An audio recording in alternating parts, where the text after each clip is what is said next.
जो संविधान का आर्टिकल 15 कहता है, 15 कहता है कि हम किसी भी हिंदुस्तानी के साथ धर्म के नाम पर, जात के नाम पर, लिंग के नाम पर, किस स्थान में पैदा हुआ उसके नाम पर कोई भेदभाव, क्षेत्र के नाम पर कोई भेदभाव नहीं करते हैं। उसी संविधान का आर्टिकल 341 में धार्मिक प्रतिबंध लगा करके मुसलमानों को, ईसाइयों को इससे बाहर रखा गया। इससे बड़ा कोई बदनुमा दाग नहीं हो सकता है। आप देख रहे हैं बिहार आजकल और मैं हूं इमरान अली। बिहार में नगर निकाय चुनाव स्थगित है, आप तमाम लोग जानते हैं।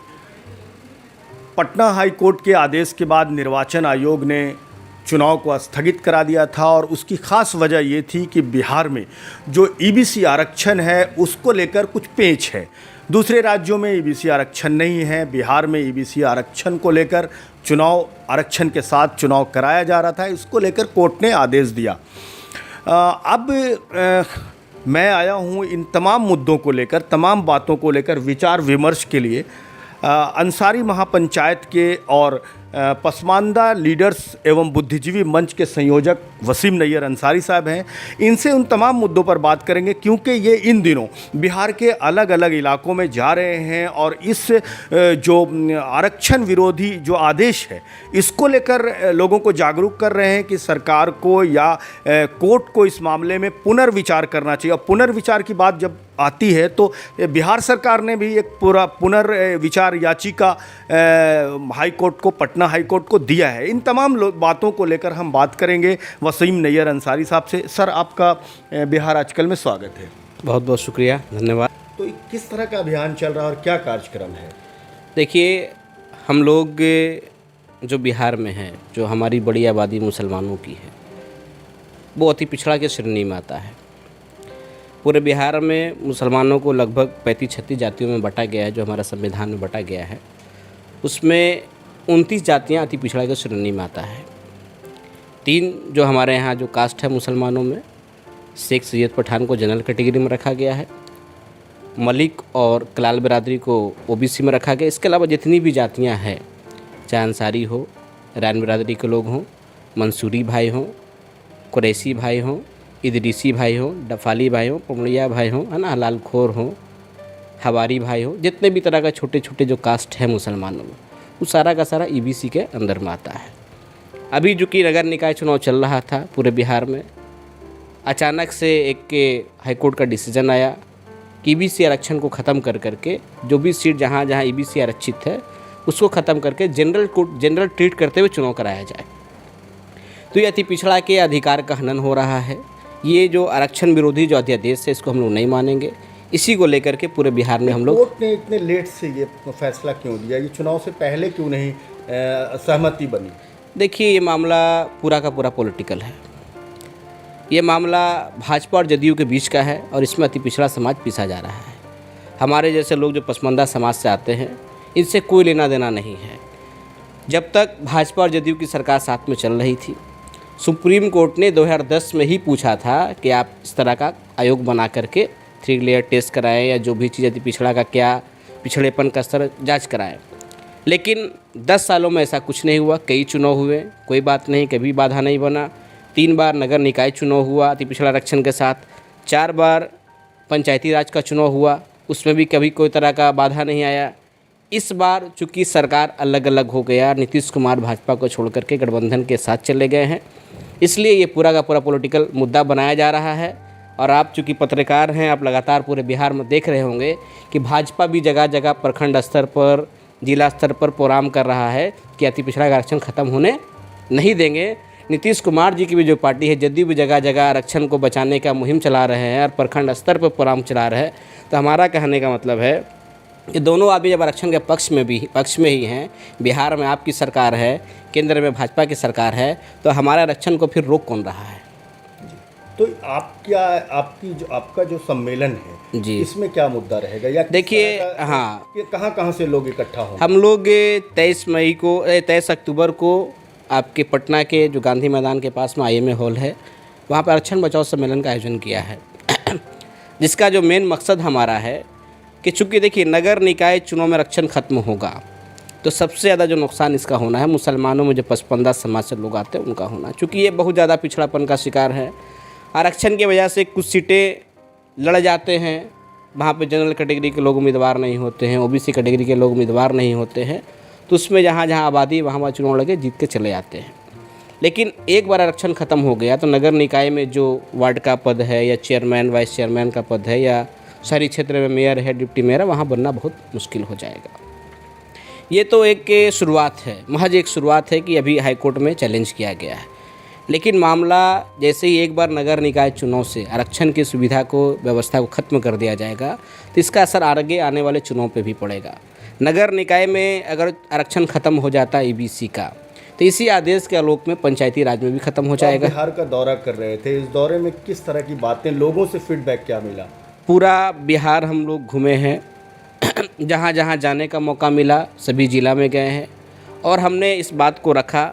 समाज में बहुत ज़्यादा इस चीज़ को लेकर के निराशा है कि भाई हमारे आरक्षण को ख़त्म करने की तैयारी की जा रही है, अति पिछड़ा का अधिकार का हनन हो रहा है। पूरे बिहार के लोग इस लड़ाई को लड़ने के लिए तैयार हैं और 23 मई को जो पटना में हमारा सम्मेलन आरक्षण बचाओ सम्मेलन, उसमें पूरे बिहार के लोग शामिल हो रहे हैं। उस दिन हम लोग डिसीजन करेंगे पूरे लोगों के मशवरे के साथ, आगे की लड़ाई हम लोग कैसे तैयार करना, पूरी रणनीति होगी और पटना से लेकर दिल्ली तक इस लड़ाई को हम लोग लड़ेंगे, आरक्षण खत्म होने नहीं देंगे।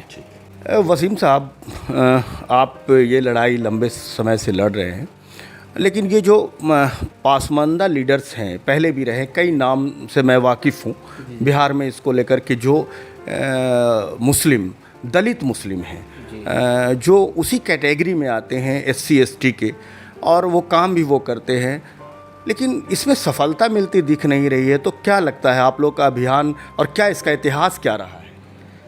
देखिए, आरक्षण की जो व्यवस्था दलित मुसलमानों की आपने बात किया, तो देश जब आज़ाद नहीं हुआ था, जब अंग्रेज़ी हुकूमत का सरकार पूरे हिंदुस्तान में था, तो 1936 में हिंदुस्तानियों की जो बड़ी आबादी है उनको मुख्य धारा में शामिल करने के लिए अंग्रेज़ी हुकूमत ने आरक्षण का व्यवस्था किया था। हिंदू समाज से, मुस्लिम समाज से और भी जो भी सिख हैं, ईसाई हैं, सभी की जो छोटी छोटी जातियाँ या पिछड़ी जातियाँ थी, सबको जोड़ करके उन्होंने आरक्षण देने का काम किया। उस समय मुसलमानों के कई जातियों को SC कैटेगरी में भी रखा गया। अच्छा, दलित में आते थे। हाँ, 1936 में। 36 के बाद 1947 में देश आज़ाद हुआ। तो जो ब्रिटिश के अधिकारी थे वो यहाँ के लोगों से बैठक करके कंबाइन हाँ जी तय किया होगा। हाँ, कंबाइन बैठक करके अपने सर्वे के हिसाब से भाई कौन कौन लोग ज़्यादा पिछड़ा हुआ है, किसको किसको आरक्षण देने की ज़रूरत है, एक सर्वे के मुताबिक रिपोर्ट बना और रिपोर्ट के मुताबिक सभी लोगों को शामिल किया गया। तो कई मुसलमानों की भी छोटी छोटी जातियाँ को दलित कैटेगरी में शामिल किया गया। देश आज़ाद हुआ 1947 में। उसके बाद बाबा भीमराव अम्बेडकर जी को संविधान लिखने की जिम्मेदारी मिली, उनके साथ कई सदस्यों को जोड़ा गया। तो भाई आरक्षण पे जब बात आई तो हिंदू का आरक्षण तो भाई उन लोगों ने कर लिया। मुसलमानों में आरक्षण की किस तरह से व्यवस्था किया जाए, तो उस समय देश के बड़े लीडर मौलाना आज़ाद साहब थे। तो BR अम्बेडकर ने पूछा कि भाई आप बताइए मुसलमानों में किस तरह से हम आरक्षण की व्यवस्था करें। तो आज़ाद साहब ने सीधा सीधा जवाब दिया कि भाई देखिए, मुसलमानों में तो जात पात नहीं होता है, इस्लाम में कोई ऊंच नीच नहीं है, कोई भेदभाव नहीं है, तो हमारे यहाँ कास्ट सिस्टम नहीं है, इसलिए सभी मुसलमान बराबर हैं। उन्होंने धार्मिक दृष्टिकोण से, जो रिलीजियस पॉइंट ऑफ व्यू हमारा इस्लाम भी कहता है, इस्लाम में सब बराबर है। हमारे नबी का आखिरी खुतबा में नबी ने फरमा के गए हैं कि जो भी लोग हैं, अरबी हो, अज़मी हो, है ना, अमीर हो, गरीब हो, हाँ, अमीर हो, गरीब हो, काला हो, किसी को कोई फ़ौक़ियत हासिल नहीं है। कोई आदमी बेहतर है तो अपने तकवे के बुनियाद पर है, अपने काम के बुनियाद पर है। तो इस्लाम में उन्होंने एक रिलीजियस पॉइंट ऑफ व्यू से उन्होंने सही बात को रखा। इसके बाद BR अम्बेडकर साहब देश के और कई लीडरों से मिले, मोमिन कॉन्फ्रेंस के बड़े नेता, देश के बड़े रहनुमा हमारे अब्दुल कय्यूम अंसारी साहब से उनकी मुलाकात हुई इस मसले पे। उन्होंने भी बात को रखा कि ठीक है, मौलाना आज़ाद साहब का कहना भी बिल्कुल सही है कि देश में जो या इस्लाम में जो है मुसलमानों में कोई जात पात नहीं होता है, ये हमारा रिलीजियस मामला है। लेकिन चूँकि जिस देश में रह रहे हैं वहाँ समाज में बहुत पिछड़ापन है, पॉलिटिकली रूप से बहुत पिछड़ा है, शैक्षणिक रूप से बहुत पिछड़ा है, तो मुसलमानों की कुछ जातियाँ जो बहुत ज़्यादा पिछड़ेपन का शिकार है, तो पिछड़ा होने की वजह से उनको आरक्षण की व्यवस्था करनी चाहिए। तो BR अम्बेडकर जी हाँ, उसकी ज़रूरत है। तो BR अम्बेडकर जी भी समझे कि यहाँ पे बड़े आबादी है और बहुत पिछड़ापन का शिकार है, तो ऐसे लोगों का आरक्षण की व्यवस्था जब तक नहीं होगा ये मुख्य धारा में शामिल नहीं हो पाएगी। व्यवस्था वैसी थी। हाँ वैसी थी, काम अलग अलग, जैसे कि और ज़्यादातर जो हिंदुस्तान में जो मुस्लिम हैं जो खास करके बैकवर्ड मुसलमानों की बात करें या दलित श्रेणी के मुसलमानों को, वो कन्वर्टेड है। तो जो काम हिंदू धर्म के लोग करते हैं वही काम मुसलमान धर्म के लोग भी करते हैं। उनके यहाँ नाई है तो हमारे यहाँ भी नाई हैं। उनके यहाँ अगर कोई रज़क है, धोबी है, तो हमारे यहाँ वो हबारी कहलाते हैं। तो इस तरह से उनके यहाँ जो डोम है, जिनको भुइयाँ हम लोग कहते हैं, हमारे यहाँ हलालखोर कहलाते हैं, मेहतर कहलाते हैं। तो सेम काम है दोनों का, लेकिन सेम काम है तो इसलिए दोनों को सेम कैटेगरी में भी रखा गया था, आज़ादी के पहले भी और आज़ादी के बाद भी। जब संविधान हमारा 26 नवंबर 1949 को बन के तैयार हुआ और 26 जनवरी 1950 को जब लागू हुआ, तब भी मुसलमानों के कुछ जातियों को एससी कैटेगरी में कैटेगरी रखा गया जी। आज़ादी के बाद भी रखा गया जी। लेकिन जब देखा गया कि भाई हिंदू धर्म में बहुत ज़्यादा छुआछूत था, कई तरह के कुप्रथाएँ थी, तो हिंदू धर्म के लोग काफ़ी तेज़ी से कन्वर्जन का रेशियो बहुत तेज़ी से चल रहा था। कोई मुस्लिम हो रहा था, क्रिश्चियन हो रहा था, बौद्ध की तरफ जा रहे थे, सिख बन रहे थे। तो लगा कि भाई जो उस समय के तत्कालीन सरकार थी कि अगर इस तरह से कन्वर्जन होता रहा तो आने वाले दिनों में हिंदू की जो संख्या है वो कम हो जाएगी। क्योंकि मुसलमानों के लिए एक अलग देश पाकिस्तान बन चुका था, तो हिंदुस्तान तो भाई मेजॉरिटी हिंदू का ही है।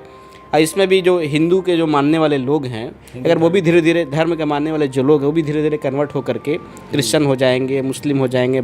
हिंदू के अलावा अगर आप किसी दूसरे धर्म को मानेंगे तो आपको आरक्षण का लाभ, SC/ST का लाभ नहीं, आरक्षण SC से, दलित कैटेगरी का लाभ नहीं मिलेगा। तो 10 अगस्त 1950 को आर्टिकल 341 में एक धार्मिक प्रतिबंध लग गया कि अब से जो दलित कैटेगरी में होगा वो सिर्फ हिंदू होगा, हिंदू के अलावा कोई नहीं होगा। मुसलमानों को, ईसाइयों को, बौद्ध धर्म के मानने वाले लोगों को, सिखों को, जैन को, सबको बाहर कर दिया गया। उसके बाद अलग अलग धर्म के मानने वाले लोग, बौद्ध धर्म के लोग, मुसलमान धर्म के जो लोग मानने वाले लोग हैं, इस्लाम धर्म के जो मानने वाले लोग हैं, वो लगातार स्ट्रगल किए, लड़ाई लड़े, आंदोलन किए, धरना प्रदर्शन किए। और इसी का नतीजा भी निकला कि 1956 में सिख धर्म को दोबारा से इसमें शामिल कर लिया गया। उनके SC/ST होता, हाँ, उनके SC/ST अब होने लगा।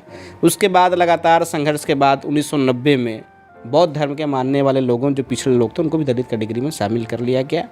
लेकिन आज तक मुसलमानों को, ईसाइयों को, जैनियों को इसमें शामिल नहीं किया गया। ये आर्टिकल 341 जो हमारे संविधान में है, इस संविधान के ऊपर एक बहुत बड़ा बदनुमा दाग है। जो संविधान का आर्टिकल 15 कहता है, 15 कहता है कि हम किसी भी हिंदुस्तानी के साथ धर्म के नाम पर, जात के नाम पर, लिंग के नाम पर, किस स्थान में पैदा हुआ उसके नाम पर कोई भेदभाव, क्षेत्र के नाम पर कोई भेदभाव नहीं करते हैं। उसी संविधान का आर्टिकल 341 में धार्मिक प्रतिबंध लगा करके मुसलमानों को, ईसाइयों को इससे बाहर रखा गया। इससे बड़ा कोई बदनुमा दाग नहीं हो सकता है। सर ये बताइए कि जो ये लड़ाई है, मुसलमानों को जो SC/ST की सुविधा संविधान ने पहले दिया था, बाद में हटा लिया गया, उनकी कुछ जातियां जो हैं, तो अब क्या लगता है आपको कि ये लड़ाई अगर लड़ी जाएगी तो ये संभव है? बिल्कुल संभव है। आज जो देश में जो हालात है, कोई भी पॉलिटिकल पार्टी हो वोट के लिए ही करता है। वोट बैंक हमारा कैसे मजबूत हो। तो मुसलमानों में जो पसमानदा समाज है उसकी बड़ी आबादी है। ये पसमानदा समाज को सिर्फ एकजुट होने की ज़रूरत है। कई लोग लड़ाई लड़े, एजाज अली साहब लड़ाई लड़े इसके लिए, अली अनवर अंसारी साहब लड़े, उलमा काउंसिल के हमारे अमीर रशीद मौलाना अमीर रसादी साहब लड़े। तो काफ़ी लोगों ने इसकी लड़ाई लड़ी है, लेकिन ये लड़ाई कुछ लोगों तक ही लिमिटेड रह गया। ये लड़ाई अवामी नहीं हो पाया। हाँ, अवामी नहीं हो पाया। हम लोग जो कोशिश कर रहे हैं कि जो नए हमारे जो युवा पीढ़ी है, जो हमारे उम्र के जो लोग हैं, एक नई पीढ़ी को तैयार कर रहे हैं। आज की लड़ाई बहुत दूसरे तरह की हो गई। जागरूकता लाना चाहते हैं। जी, हमारा क्या अधिकार है जिसको हमसे छीना गया, उसको कैसे वापस लाना है, इसके लिए पूरे बिहार में हम लोग मुहिम चला रहे हैं और आने वाले समय में पूरे देश से मुहिम चलाएंगे। और आरक्षण हमारा अधिकार है, आज न कल इसको हम लोग वापस जरूर लेंगे।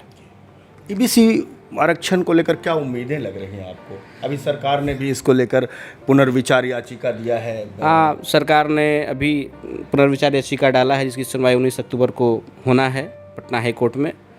हम लोगों का एक ही डिमांड है, ठीक है, आप जदयू हों, भाजपा हों, कांग्रेस हों, जो भी पॉलिटिकल पार्टियाँ, राजद हों, जो भी पॉलिटिकल पार्टियाँ हैं, आरक्षण हमारा अधिकार है।